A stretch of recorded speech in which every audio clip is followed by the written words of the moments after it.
آج ہجرت کی رات تھی۔ سارے قبیلے کے نمائندہ کفر تیغ بے نیام لیے انتظار میں کھڑے تھے، اسی رسول رحمت کے انتظار میں جو انہیں ہلاکت اور تباہی کے دہانے سے آسائش اور دوام کی ٹھنڈی چھاؤں میں واپس لانا چاہتے تھے۔ اچانک پچھلے پہر کا شان نبوت کا دروازہ کھلا، ایک کرن چمکی اور آنکھیں حیرہ ہو کر رہ گئیں۔ خدا کا حبیب مسکراتا ہوا باہر نکلا، تلواروں کے سائے سے گزر گیا۔ سحر کے اجالے میں صحرائی کفر کے ہونہار درندے جب دیوار پھاند کر اندر داخل ہوئے تو یہ معلوم کر کے حیرت سے وہ ایک دوسرے کا منہ تکنے لگے کہ پیغمبر ان کی پلکوں کے نیچے سے گزر گئے، انہیں خبر بھی نہیں ہوئی۔ ہزار تیاریوں کے باوجود زہر میں بجھی ہوئی تلواروں کا مصرف حاصل نہ ہو سکا۔ قبائلی عرب کے مشترکہ محاذ پر آج تک شکست فاش سے رہبران کفر تلملا کے رہ گئے۔ فوراً ہی دارالندوہ میں مشاورت کی مجلس منعقد ہوئی اور طے پایا کہ ابھی محمد صلی اللہ علیہ وآلہ وسلم زیادہ دور نہیں گئے ہوں گے۔ اگر تعاقب کیا جائے تو آسانی سے انہیں پکڑا جا سکتا ہے۔ کچھ ہی لمحے کے بعد مدینے کی گلیوں میں اعلان ہو رہا تھا کہ محمد صلی اللہ علیہ وسلم کو جو بھی گرفتار کر کے لائے گا اسے انعام میں سرخ اونٹ دیے جائیں گے۔ عرب کے زمانے میں شہسوار سراقہ کے کان میں جو ہی اس اعلان کی خبر پہنچی، وہ انعام کے لالچ میں اس مہم کو سر کرنے کے لیے تیار ہو گئے۔ فوراً ہی ایک تیز رفتار گھوڑے پر سوار ہوئے، باغ سنبھالی اور دم کے دم میں آنکھوں سے اوجھل ہو گئے۔ کچھ ہی دور چلنے کے بعد انہیں مدینے کے راستے پر دو جھلملاتے ہوئے سائے نظر آئے۔ خوشی سے چہرہ دمک اٹھا، سرخ اونٹوں کی قطار تصور میں رینگنے لگی۔ فرتے مسرت میں گھوڑے کو مہمیز لگائی اور ہوا سے باتیں کرتے ہوئے آن کی آن میں قریب پہنچ گئے۔ خدا کا آخری پیغمبر صلی اللہ علیہ وآلہ وسلم اپنے رفیق حوض حضرت ابوبکر صدیق رضی اللہ تعالیٰ عنہ کے ساتھ ناقے پہ سوار مدینے کی طرف تیز رفتار بڑھتا جا رہا تھا۔ سراقہ نے کمر تاڑنے کے لیے جو ہی قدم آگے بڑھایا، ایک پرجلال آواز فضا میں گونجی، اے زمین اسے پکڑ لے! فرمانے رواں کونین کا حکم تھا۔ گیتی کا کلیجہ دہل گیا۔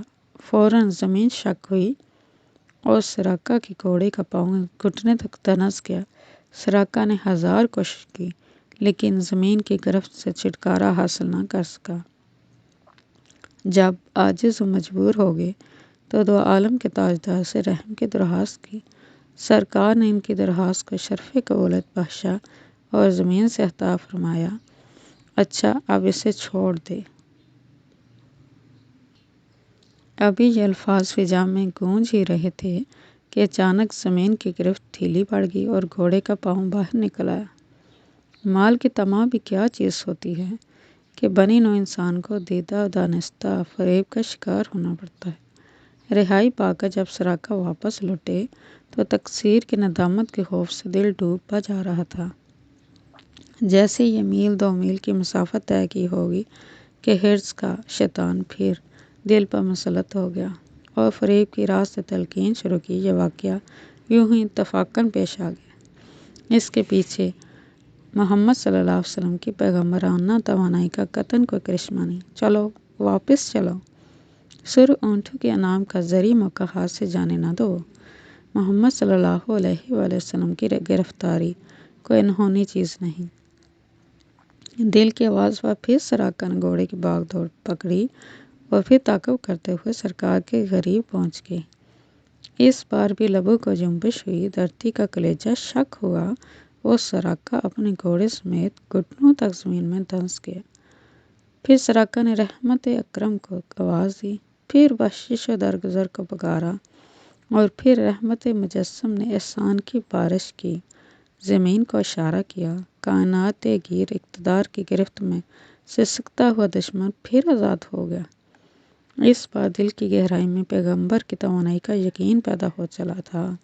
بار بار سراقہ سوچ رہے تھے کہ ایک نیاز مند کی طرح زمین کی فرمانبرداری بلا وجہ نہیں۔ کائنات کے خدا کے ساتھ نبی پاک صلی اللہ علیہ وسلم کا کوئی معنوی تعلق ضرور ہے، لیکن نفس کا شیطان بڑا ہی چپقدست اور سحر طراز دشمن ہے۔ یہ ظالم ایک ہی لمحے میں دل کی ساری بساط الٹ کر رکھ دیتا ہے۔ سراقہ کچھ ہی دور چلے ہوں گے کہ شیطان نے پھر ایک سرگوشی کی۔ محمد صلی اللہ علیہ وسلم اتنے ہی بڑے صاحب اقتدار ہوتے تو ایک تھکے ہوئے مجبور کی طرح مکے سے مدینے کی طرف ہجرت نہ کرتے۔ خیالی ہیبت کے آگے ہتھیار ڈال دینا بہادروں کا شیوا نہیں۔ سرخ اونٹوں کا نام تمہاری زندگی کا نقشہ بدل دے گا۔ چلو واپس لوٹو، اس سے زیادہ زرعی لمحہ تمہیں پھر میسر نہیں آئے گا۔ بلاخر سراقہ پھر شیطان کے فریب کا شکار ہو گئے، پھر تیزی کے ساتھ واپس لوٹے، پھر پیغمبر کے لبوں کو جنبش ہوئی، پھر زمین کا دہانہ کھلا اور سراقہ ایک گرفتار پنچھی کی طرح سسکنے لگا۔ رحمت یزدانی نے دوبارہ سراقہ کو موقع دیا وہ سنبھل جائیں، لیکن جب بار بار کی تنبیہ کے بعد ان کی آنکھیں نہ کھلیں تو پیغمبر نے خود حقیقت کے چہرے سے نقاب اٹھایا اور دل نواز تبسم کے ساتھ سراقہ کو مخاطب کیا۔ سرخ اونٹوں کے فریب میں اپنی نوشتہ تقدیر سے کیوں جنگ کر رہے ہو؟ تمہارا مستقبل میری نگاہوں سے اوجھل نہیں۔ جن کی زلفوں کا اسیر ہونا مقدر ہے، اسی کو گرفتار کرنے آئے ہو۔ کیا اب بھی تمہیں کفر کی شب تجور کا سویرا نظر نہیں آ رہا؟ میں کھلی آنکھوں سے دیکھ رہا ہوں کہ کسریٰ کے سونے کے کنگن تمہاری کلائیوں میں چمک رہے ہیں۔ وہ دن زیادہ دور نہیں کہ نصیبے کی ارجمندی میں ایک وارفتہ حال دیوانے کی طرح میرے سامنے لا کھڑا کرے گی اور تمہارا سینہ اسلام اور ایمان کی دولت لازوال کا گنجینہ بن جائے گا۔ پیغمبر صادق کی زبان حق کے ترجمان کے نکلے ہوئے یہ الفاظ سراقہ کے دل میں ترازو ہو گئے۔ تاریخ میں عالمی تاثیر کی یہ پہلی خوشخبری تھی جس کے پیچھے کوئی مادی سامان نہیں تھا۔ حیرت ہے کہ سراقہ کے ہاتھوں میں کسریٰ جیسے جابر اور عظیم فرمانروا کے کنگن دیکھنے والا آج وطن سے بھی شہر بدر کر دیا گیا۔ سراقہ پر جلد ہی صبح سعادت طلوع ہوئی اور وہ مدینے کے دارالامان پہنچ گئے اور پروانوں کی طرح شمع رسالت کے جلووں میں نہاتے رہے۔ کلائیوں میں کسریٰ کے سونے کے کنگن پہننے کا یقین ان کے دل کی دھڑکنوں سے منسلک ہو گیا۔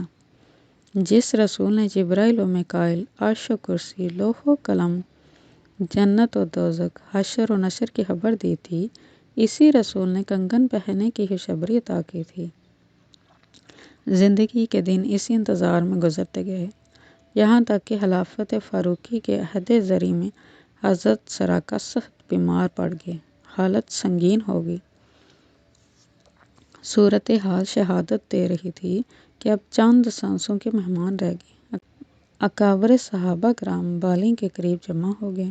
عالم برزخ کی طرف منتقل ہونے والوں کے نام کچھ لوگ اپنا پیام و سلام کہنا ہی چاہتے تھے کہ حضرت سراقہ نے اپنی آنکھیں کھولیں اور مسکراتے ہوئے کہا، آپ حضرات اطمینان رکھیں، یہ میرا آخری وقت نہیں ہے۔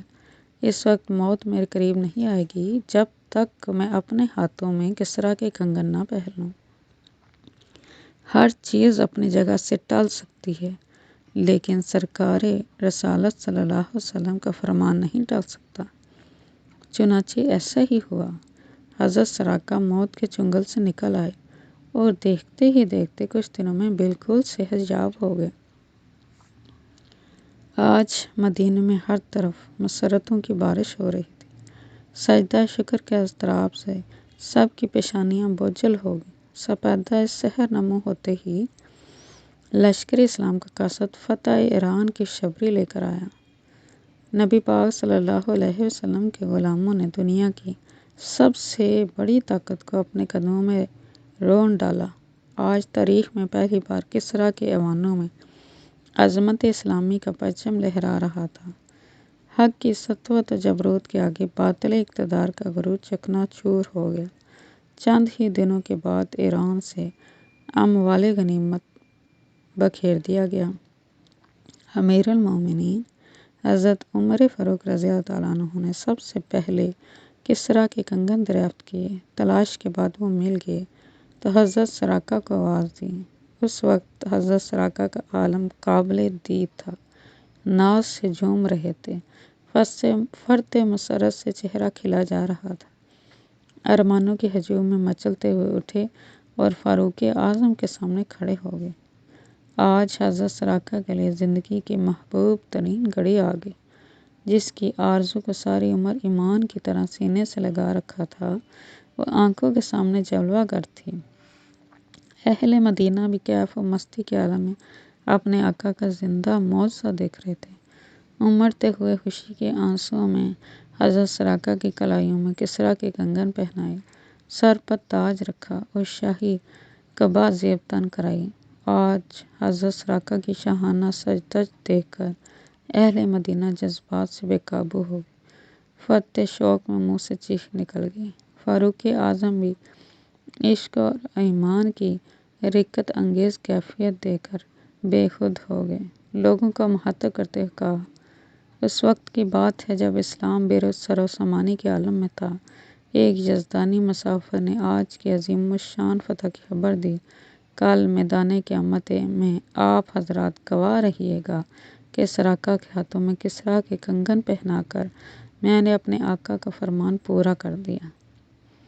سرکار رسالت صلی اللہ علیہ وسلم کی شوکت اقتدار کا یہ نظارہ تاریخ فراموش نہیں کرے گی کہ ایک جنبش لب پر کائنات گیتی کا نقشہ بدل گیا اور عشق رسالت کے فیضان نے عرب کے صحرا نشینوں کو چشمِ زدن میں ساری دنیا کا فرما روا بنا دیا۔